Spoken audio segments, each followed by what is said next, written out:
Live from Edinburgh. We did it. The grand finale. We did it. We did it. We did it. We did it. Oh, you kicked the thing. Oh, sorry. I don't know if it's day 18, day 19. We're like looking back and we're like, no. When I got sick and then we had to take the 2 days off. It was supposed to be 21 shows and I missed 2. So today's technically 19. Kind of look like I have devil horns. I don't know. Your hair? Pepper shaker? What is that? Oh, I don't know. That's the coffee thing. See it? Yeah. See it right there? Oh, I see it now. Yeah. Well, like a devil horn. The shoe fits, wear it. It's just kidding. We had 18 people. Oh my God. It was only supposed to be, it's supposed to be 5. As of yesterday, it was supposed to be 5. And then as of this morning, it was supposed to be 10. And then we ended up with 18. And that is actually like the 3rd largest. I had 21. That was my largest audience. And then I had 19 on another day. And then 18. So today was like the 3rd largest crowd.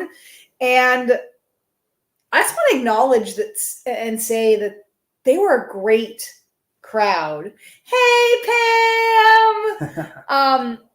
As I've kind of shared before in the lives, the word on the street here is that you have to flyer. So I was talking, which is like, if you've ever been to like Vegas or I don't even know where, like to give an example of it. It's like literally just people standing on the street. And some people are like in costume and other people are like singing or they're like being characters. And you're literally like just like handing out flyers and you're like begging people to come to your show. And like, I just didn't want to do that. And I talked to my friend and she's like, oh yeah, I'd wake up and I would flyer for 3 hours a day. And then I would like go do my show. And I'm like thinking to myself, I'm like, that's like horrible. And she's like, oh, it really does work. Cause the one day I got like 38 people in and, it was my largest audience and I like flyered all day. And I'm like, congratulations. But exactly. Like I'm in the no fly zone.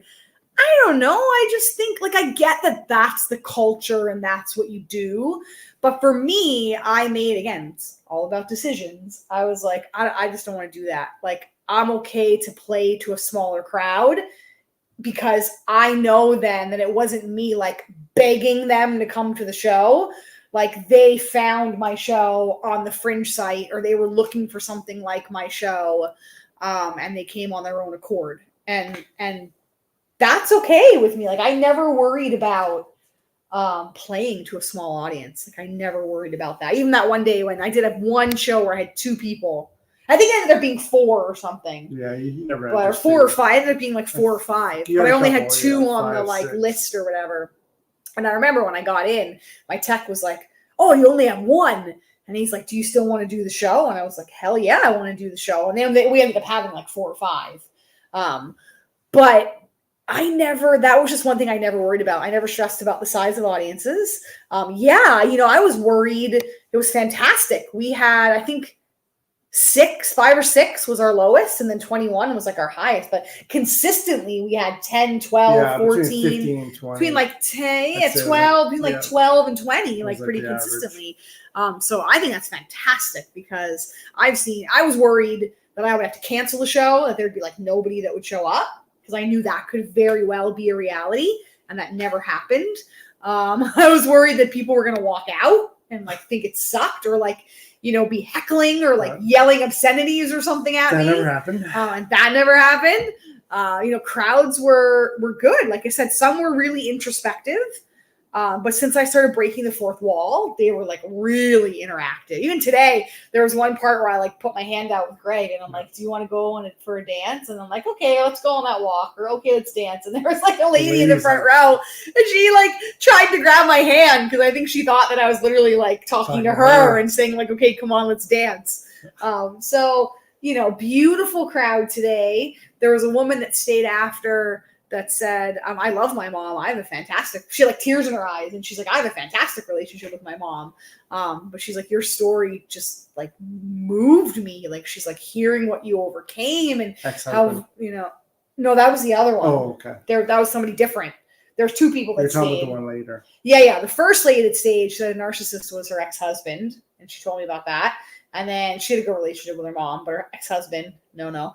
And then the other 2 ladies that stayed, she said, I have a great relationship with my mom, but just your story is just, I felt all the feels through your story. And that was the one that like wanted to dance with me.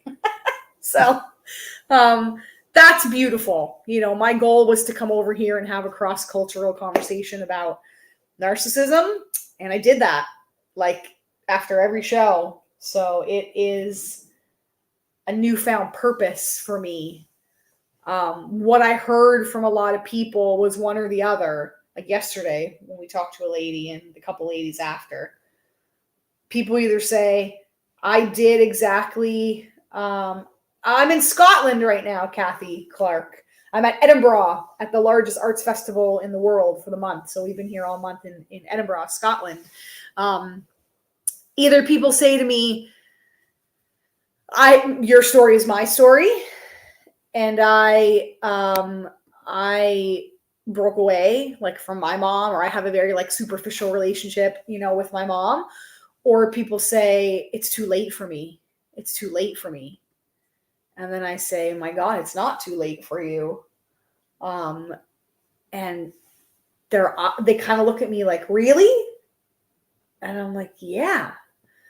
So those kinds of conversations, I recommended books to one lady. Mother Hunger was a book that like literally just came out. That was a fantastic book about the mother wound and dealing with narcissistic moms.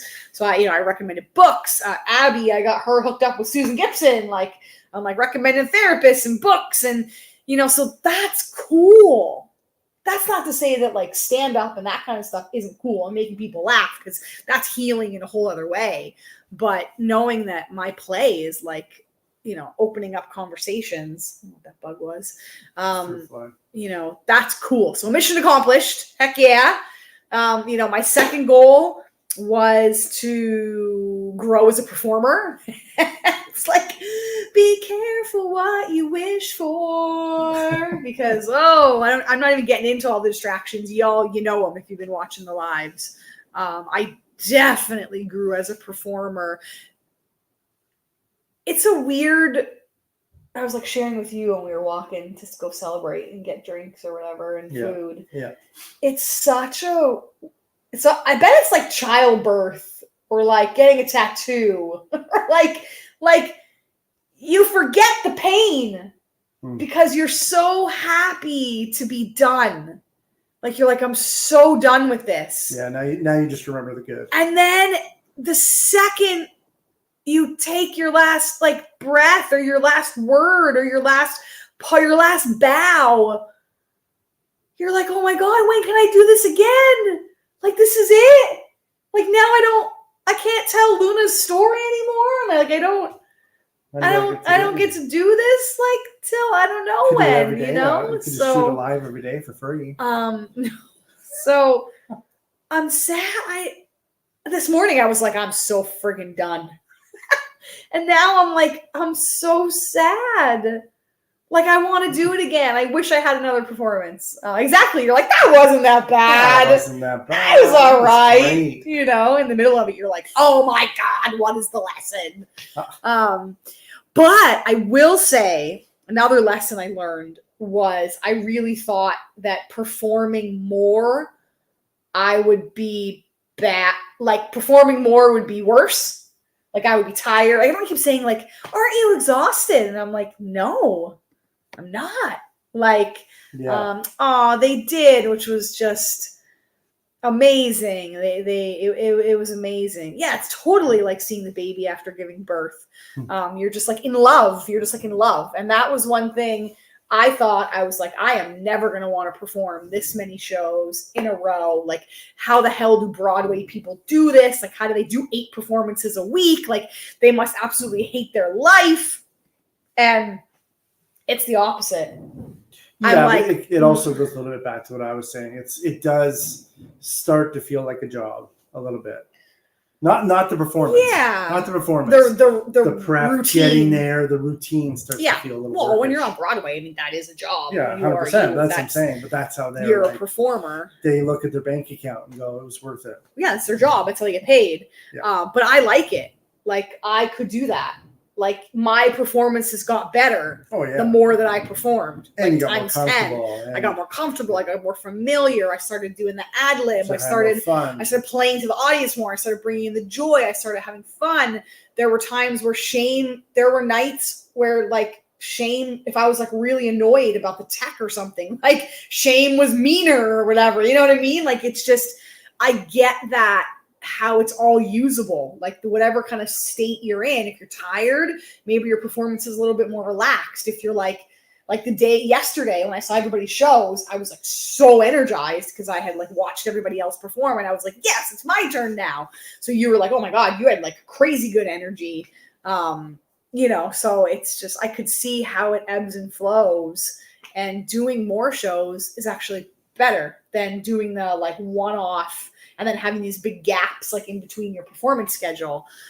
So that's good for me to know that if I tour it and I take it somewhere and we do like a, one show on Friday, 2 shows on Saturday, 2 shows on Sunday kind of thing, like a Friday night, Sunday matinee, or Saturday night, Saturday matinee, Sunday, like, kind of thing. You haven't done 2 in one day. Yeah. No, like if I do like a Friday night and then like a Saturday matinee, Saturday evening, Sunday matinee. There he is. Oh my God. And Oliver. What happened today? Tell them what happened today. Go and tell them right here. I lost my tooth. You want to show them? I don't know if you can show them. I think it's, no, I don't know. Here, go over here. It's here, right in the middle. See if you open your mouth and then it's like up. No, you can't see it. It's okay. But you haven't lost it. It's okay. You haven't lost the tooth in like such a long time. So that was pretty crazy. Abby, who was my tech, well, you woke up this morning and you were like, oh my God, my tooth is wiggly. And he's like, Dad. And he's like, my tooth is wiggly. Super wiggly. He's like, should I just pull it out? And I'm like, no. Like, let it, don't yank on it. Like, let it do its thing. And I did yank on it. And you did yank on it, of course. Don't say don't yank on it, Mom. Of course they're going to yank on it. And actually, you haven't lost a tooth for like a few years. Like, it's like almost, 3 years. You don't have much. That might be like he only has like maybe 2 or 3 teeth left. Like when we went to the dentist last, they were like all your adult teeth pretty much like came in. But yeah, and then Abby gave him my tech, who was amazing. She was so cute too. She's like, I'm gonna miss you, and I'm like, oh, like I'm gonna miss you too. She like loved the show. She was like clapping. Yeah. She was like, yes, Abby was my tech. She was clapping. She was like nodding her head. She was the best too. Like when people would come in, she was like, okay, sit in the front row. Yeah. I heard her, but I was waiting in the wing. She was like, you have 3 options of where you can sit in the front row. She was like, please take up the front. She was the best. And like cool to think that I was her first show that she ever teched in her like working life, you know, and she's great. Like she picked it up. The first show, she made a few mistakes. But she was rock solid after that. Like she was a quick learner and she picked it up. And she just had a beautiful way of not only doing the tech, but like managing, like even after the show, she's like, okay, you have to go. She's like, we have another show coming in. Or like when I get in, she was like, that was like the one day she was giving Cindy shit. She was like, yeah, you ran over. So she was like, you need to go. Like, yes. So Abby's awesome. So afterwards, when I was getting changed, Abby gave Oliver a piece of taffy or something? No, like I can't what they call it here. And I was like, we don't have that. Yeah, it's like a taffy. It was like a taffy kind of. She called it, what'd she call it? Flavored. It's like, she said it's like flavored chewing gum that you can eat. Oh, okay. After. You don't have to spit it out. That's what she gave him. And literally 1 bite in. Yeah, but it did look like taffy. And he's like, Mom! So think of that too, like me in the morning of my last performance, I wake up and he's like, "Oh, my tooth, it's wiggly. Should I pull it? Should I leave it alone? Should I?" I'm like, just wait till after the show. Like you will be fine. So then, in my bucket speech, I had to confirm that the Tooth Fairy does come to Scotland, and the audience agreed that Tooth Fairy does come here. And then, when Oliver went to stop the bleeding, the Tooth Fairy called me. And she told me, don't worry. I got you. I got you. We got a plan. So I talked to the Tooth Fairy on the phone. We're good. We got a plan. All is good. So Tooth Fairy hasn't called me in a while. So it's good to catch up. Pretty good. She had my Scotland number. Mm-hmm. which is crazy too. Obviously. So she knows how to reach us. So it's pretty crazy. And the phone number just like disappeared. And then she the call was erased, like it never happened. It was very cool. So Tooth Fairy's coming tonight in Scotland. And yeah, we went to Innocent Gun after, because that's actually ironically like my favorite. I'm not a huge beer drinker, brewery, but that is my favorite beer when I do drink a beer of choice. And it's from Scotland. The brewery is here. So I did. Oliver, Pam said you had a 1-to-1 with the Tooth Fairy. She called me. Mm-hmm. It's crazy, Pam. It's crazy. It's crazy. She knows. That's how we roll. I told Oliver, I'm Tooth Fairy, Santa Claus, EB, Easter Bunny. They all have me on speed dial. They still come. They check in. We still believe in the Pisa House, so it's all good. We're true believers, as they call it, right? True believers. But yeah, she called me. It's pretty crazy. So we got the hookup for tonight. And I don't know if Tooth Fairy leaves more money in Scotland or less money. We'll find out. A lot less. That's what I was told by Abby. I'm pretty sure Abby told me 20 pence. What's that? 20 cents. Oh, wow. Yeah. Yeah. With conversion, that's about $1. Scotland Tooth Fairy's a little stingy, but it's all right. Don't worry about it. We got you. Don't worry. Yeah, so then we went to Innocent Gun, and we had a nice little celebratory beer. Yep. And food. Some food. Food was delicious. Had this cauliflower. That was really good. Crispy cauliflower thing. Which was really good. And yeah, I guess I don't even know what else to say. We survived. That's it. We thrived. I'm a better person for doing it. I know a couple weeks ago I said I would never come back here.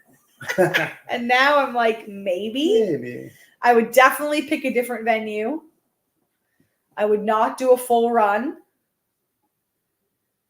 And I would just pay out a hand. I would pay the people to flyer. Yeah, I'd budget to flyer. I would pay for more. I'd pay for more marketing so that I didn't have to do anything. And I might even entertain bringing a tech. I don't know. We'd see. Tech was my biggest. The venue and the tech were definitely the biggest. I would hire someone direct. They were the biggest problems. Like you could hire Wayne, or you could hire Abby. Yeah, I mean, Wayne did tell me. Wayne said he. I know, bumper sticker. It's true. Jesus. Wayne did tell me if I came back to the space, I could ask for him and work out a deal to pay him directly, kind of thing. Yeah. But I don't think I'd use the space again. Probably not. I just don't. I'm sure there's like job boards or something you can find. Yeah. We just never went down that road. Like we even thought about that with flyering. Remember we said that at one point. We were like, I'm sure we can find somebody we can pay not as much as a decent amount of money. Out of hand was what was it 30 or 40 pound, which is like $50 or $60 an hour. An hour. Canadian. And they don't have conversations for you. They literally just mass produce, hand out your flyers. If they hand out 2 flyers, awesome. So you get it. You get it into people's hands, but you don't even know if it's because it's not just about flyering. You're supposed to have conversations with people. I don't want to sound like a big jerk, but I don't really like having conversations with people. It's exhausting to me. It requires a lot of me to have conversations because I don't know how to do a shallow conversation. I don't know how to do a short conversation. I don't know how to do a shallow conversation. When I get in conversation with people, I get in deep conversation with people. Yeah. Even after the show, every person that stage talked to me, I got in a deep conversation with. I just don't know how to do a superficial. I don't really know how to do elevator speeches. I'm not good with an elevator speech. I'm not good with a show pitch. I don't like that kind of communication. That's just not natural to me. Yeah, because it's all about you. So I don't. Yeah, and I don't get to know another person. And I don't really believe. We don't even do that in our own business. I don't really believe in having to sell you. I don't want to have to convince you to come to my show. Yeah. I want it to interest you so that you want to come, kind of thing. So oh, we miss you. We miss you. Oh, Nine's mom is saying, truly inspired my friend. And Oliver said thumbs up. So so it was I'm a better person for doing it, and I'm glad that I took the risk, and I'm glad that I did it. And I'm really thankful to Music Theater Review. I'm really they literally changed like the whole review experience out here, because I hired a PR, and I hired a PR that you be quiet, Siri. And I hired a PR that was highly recommended. And the We Review, Theater and Arts Weekly, Boston Theaterland, The Scotsman, Broadway Baby. That can go on forever. The Guardian didn't. Lane Chapman reviews, like all my friends got all my peers got tons of reviewers, like 4 and 5 star reviews, and reviewers just didn't care.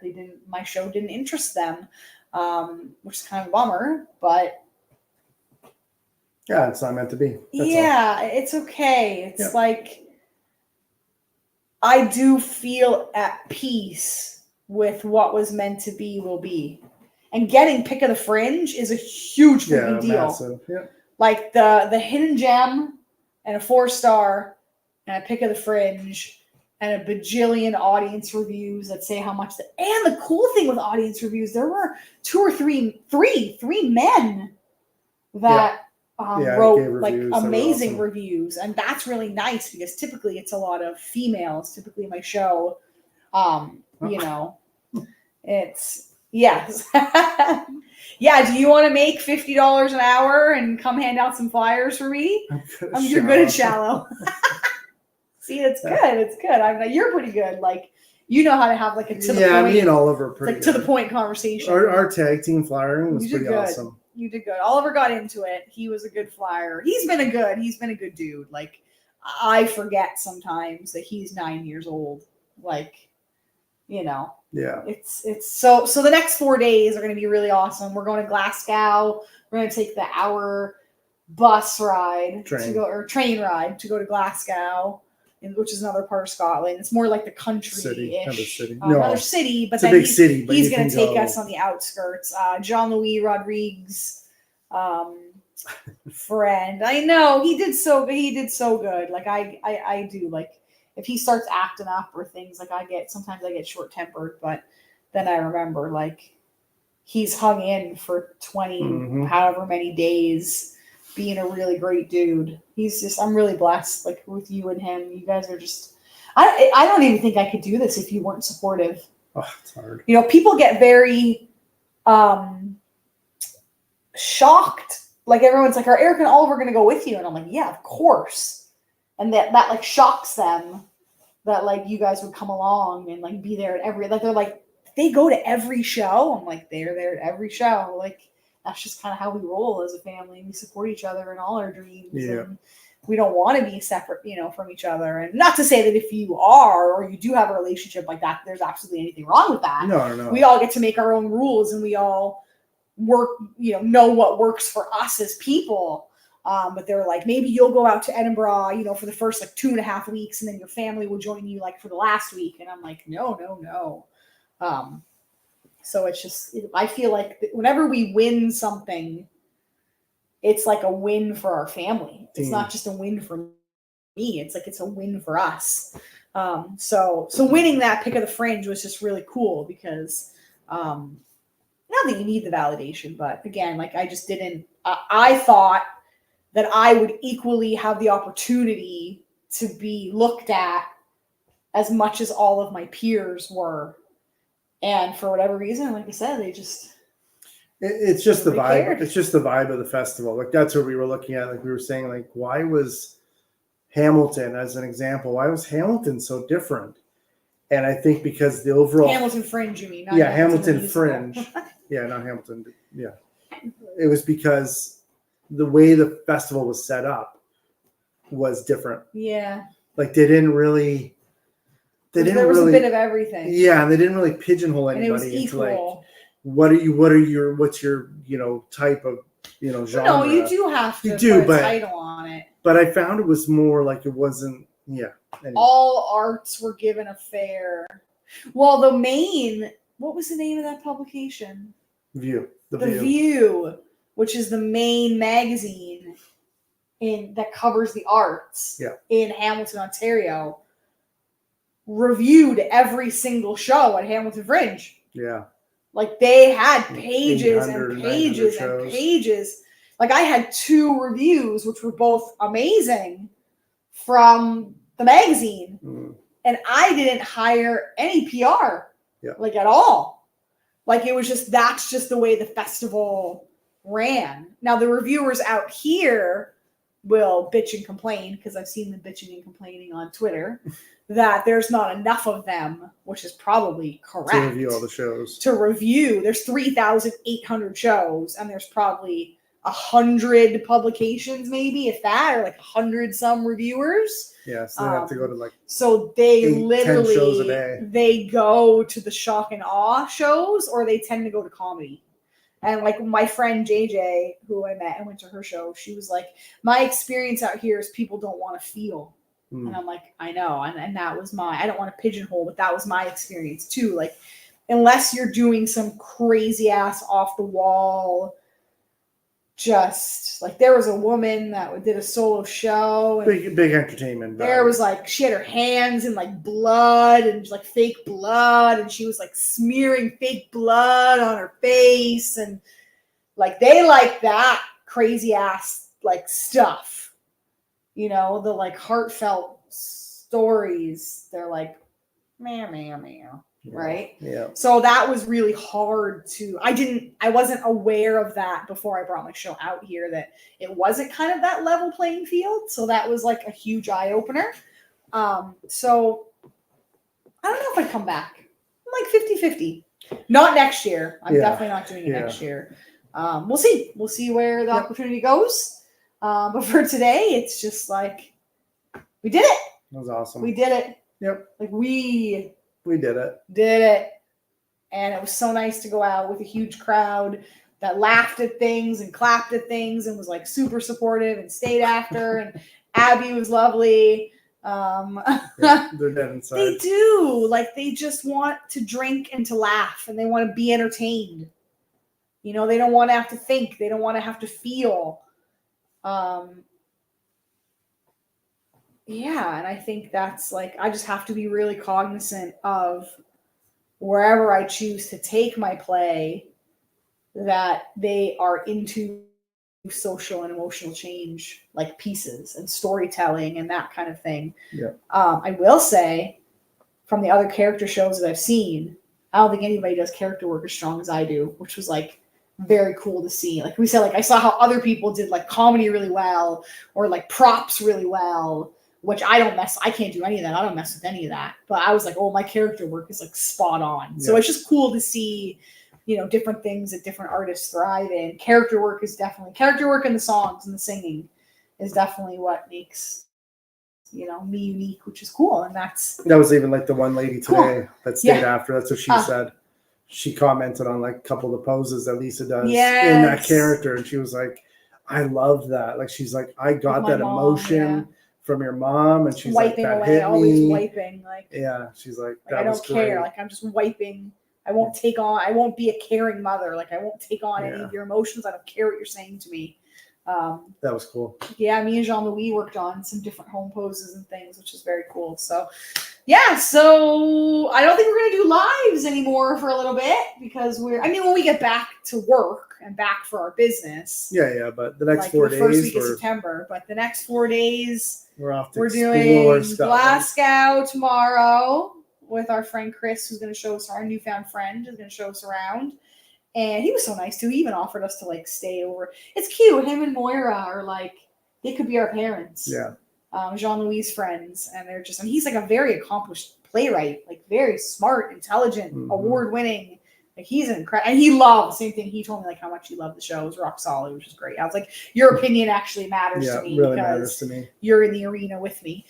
He was like, no, it was excellent. they offered us to stay over at their house, which was kind of kind, but we're not going to do that, I don't think, because you booked on Monday another day tour. We're doing like a bus tour that takes us through the countryside, essentially, like all the fishing villages and that. And then Tuesday, we're going to the Jacobite Harry Potter train that takes us like all through these like iconic sites and things. And then Wednesday, we're back here. We're going to hike Arthur's Seat, which is like a 2-hour kind of like hike. Holyrood Palace. And then see like another palace that's here. And then just like pack and chill. Yeah. And then Thursday, we're on a plane first thing in the morning. Back home, 11 a.m. Back to our puppies. I was missing, I was a little homesick this morning. I was missing the puppies, and I was missing our bed and our shower. Our sitters are lovely though. They've been sending us pics, which is nice. They love the pets. The pets have been they've been sending us pics every. We were saying days. We don't know when we go home. Yeah, it's one of two things. The pets either like maul us and they love us, or they give us like straight up. Even the dogs give us like straight up cat attitude, like for a little bit. So we'll see. I won't be back. Oh, we are. Wait. Oh, yeah, we'll be home. Yeah, we'll see. For EMA, I know. Yeah, we'll have to see how we're feeling. We'll see how we feel. 7 p.m. for us right now is like 1 a.m. Yes, that's right. So we'll have to see how we feel. But we'll see. We'll see. I know. Sensei Gord and our friend Gord was writing that they miss us, and they can't wait for us to be back. And we miss our EMA. We miss our EMA community. We miss our friends, but this is the beauty of social media, is that we get to stay connected in this way. Yeah. And, hopefully these lives kind of served you to come along in the journey and the lessons. And obviously, if, they didn't, then you don't certainly have to pay attention, and you can just click and keep going. But yeah, I thought it was really important to share. I'll just end with that. I just thought it was really important to share. Yeah, get an insight. The truth of, I think sometimes on social media, all we post, it's like the post I posted today with the iceberg. All you ever see are the standing ovations and the claps and the wins and the awards and the, you don't see all the pain and the sickness and the sacrifice and the sweat and the tears and the disappointments and the rejections, and when things, you have a vision of what you think you're walking into, and like, dear God, it's just a completely different. This was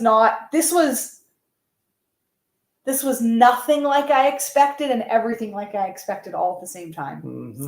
So, all right, guys. Well, we'll still be posting pics and stuff of our travels, but maybe we'll come on live again. Maybe Wednesday. We'll see how we feel. Maybe Wednesday we'll do a quick one just to kind of tell you all about our travels and what we missed. But I just want to say Pam and just everybody that Miriam and just everybody that constantly tuned in and even caught the replay and left their replies later. Yep.